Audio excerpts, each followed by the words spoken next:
Love. Some would say it took a backseat when the pandemic forced us apart. As a family-run and proudly Canadian-owned company, Charm Diamond Centers saw the need to bring us together with tales of love and created the Canadian Love Map podcast. Since then, we've shared hundreds of real, uplifting stories that prove love conquers all. So thank you for listening. We couldn't do it without you. And remember, love starts here. We make each other better. She always reminds me about what actually matters. You know, love conquers all. Wherever he is, I want to be there, always. She just always accepted me for who I was. He makes me a better person. It was like love at first sight. Well, love is the most important thing. Hi, I'm Nancy Regan. This week we're serving up the first of 2 bonus episodes to celebrate the holidays. One of our Love Map team members, Darcy, has been scouring the streets asking Canadians how they feel about the holidays and how they express love during this festive season. This week we're focusing on the traditions people hold near and dear to their hearts. Over to you, Darcy. Thanks, Nancy. This is the Canadian Love Map. The year is almost at a close, and that means colder weather and less daylight. But there's a more important thing on Canadians' minds right now, and that's the holidays.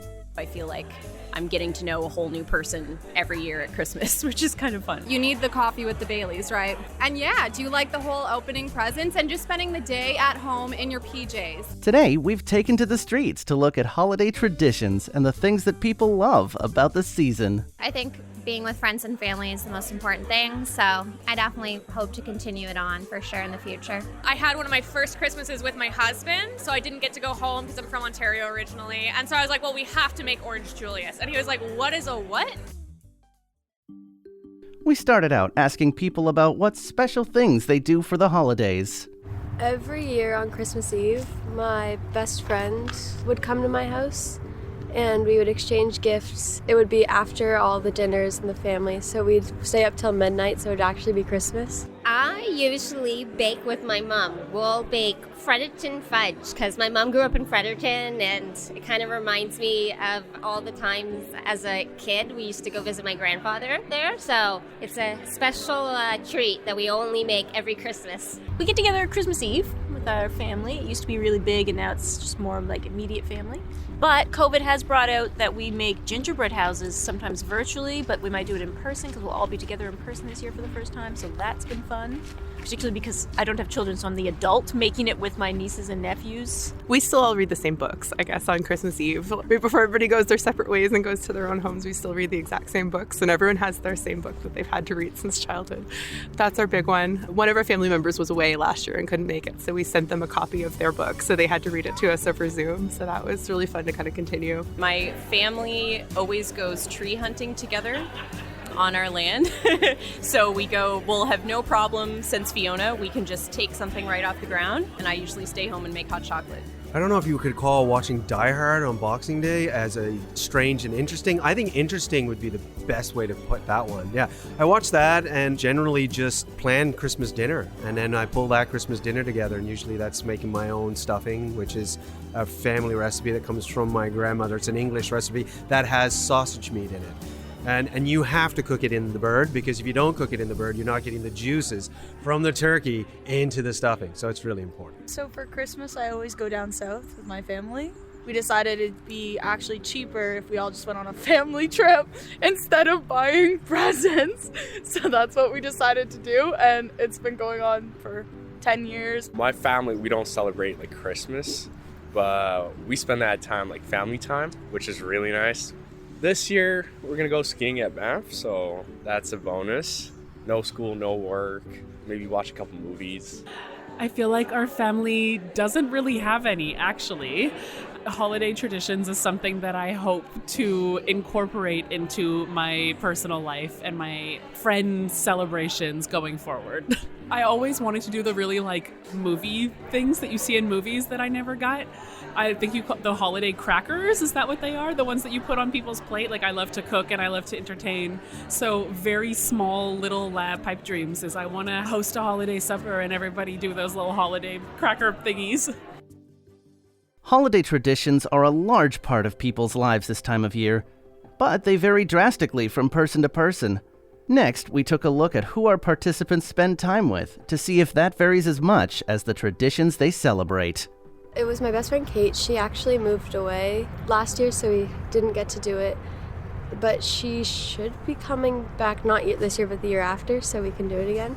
We've been best friends since we were 4, and it's just always been our thing. My mom has 2 brothers and a sister, so her sister Tina, that's whose birthday it is. I really look forward to seeing my cousins. So she has 2 kids, Laura and Cameron, and they actually live in the city now because they go to university at Dow, but I always look forward to seeing them, especially when I was younger and I didn't see them very often. And then my Uncle Leon's kids, Kelsey, Joey, and Maisie, because I just love seeing my cousins. Well, my mom and dad and my sister, brother-in-law, and their daughter, they made a train last year.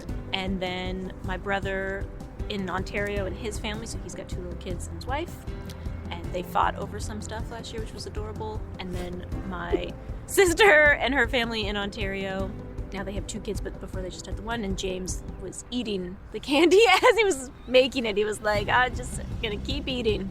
We're in Ottawa, and all the rest of my family is kind of across the country, so I'm excited to be back, fights and all, but we do love each other at the end of the day. 2 younger brothers, my mom and dad. So they live in Ottawa. I visit them a lot during the school year, which I'm fortunate about. Yeah, it's a good time. I'm in a unique situation where I'm from Winnipeg, but I live in Nova Scotia right now. So in my household, I have my husband, my almost 2-year-old daughter, and my pups. So it's just going to be us, and it's actually our first year that we're going to be celebrating in our home because we're often visiting family.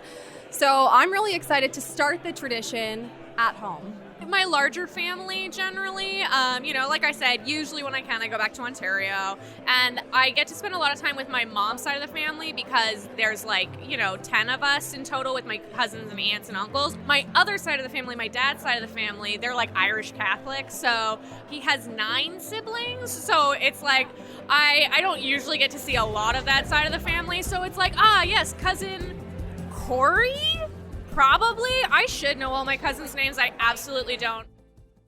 Family is a common theme throughout the holidays, be they biological or chosen family. For our last question, we asked people to talk about gift giving and the passing down of the traditions they hold dear to the ones that they love. We'll try our best to keep doing it, but it's kind of hard because she's all the way in there. But I think it'd be fun to get my brother's friends to do it with, and then my baby sister, she could do it with her future friends. I have 2 nephews and a niece, so I kind of want to be able to do that with them. When they're older, they live in Ontario, so I don't get to see them often, but if I get a chance to go to Ontario for one Christmas, I kind of want to bring that tradition to Ontario and do it with them. Yeah, I think it would just be important to see both sides of the family, because my dad's family lives closer, so we see them more, but we always make sure around Christmas time, I don't know if it's going to be in Lunenburg, but do something like that with both sides on Christmas Eve and Christmas Day. I'm super excited as a new mom for my daughter to go down the stairs and see the Christmas tree and get excited. I mean, the magic of Christmas, which it was that for me when I was a kid. So I'm just excited to make that for her in whatever that looks like. But for sure, just spending time together as a family. And again, not having to do anything, maybe putting on the Grinch, having some hot chocolate, for me, coffee and Bailey's.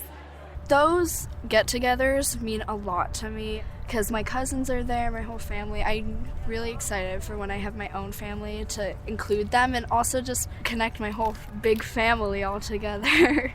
Yeah, for sure. I think my mom, we're a big dessert family. She grew up in Quebec on a farm. So for that, I didn't realize that was not something that's normal. We grew up having dessert at lunch, dinner, breakfast. So doing that and big baking, something I definitely carry on. Our favorite Christmas movie is National Lampoon's Family Vacation. So we watch that every Christmas Eve. So I definitely would carry those on.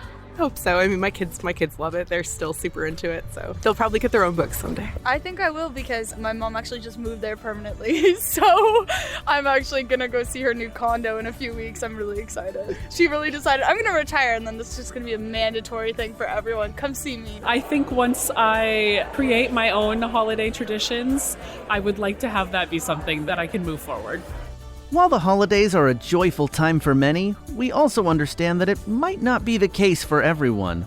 This season is a great opportunity to show kindness to those less fortunate as well.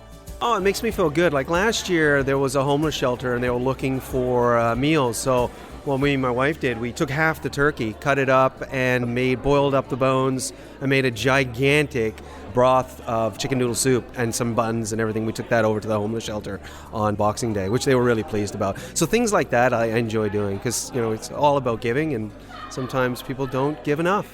That's all for this week's episode. Be sure to tune in next week to hear more from the Canadian Love Map. Thanks so much for listening to the Canadian Love Map. If you love us, please subscribe and share. We'll be back next week with another love story to add to the map. This podcast is presented and made possible by Charm Diamond Centers. It's hosted by me, Nancy Regan, and is produced and distributed by Podstarter.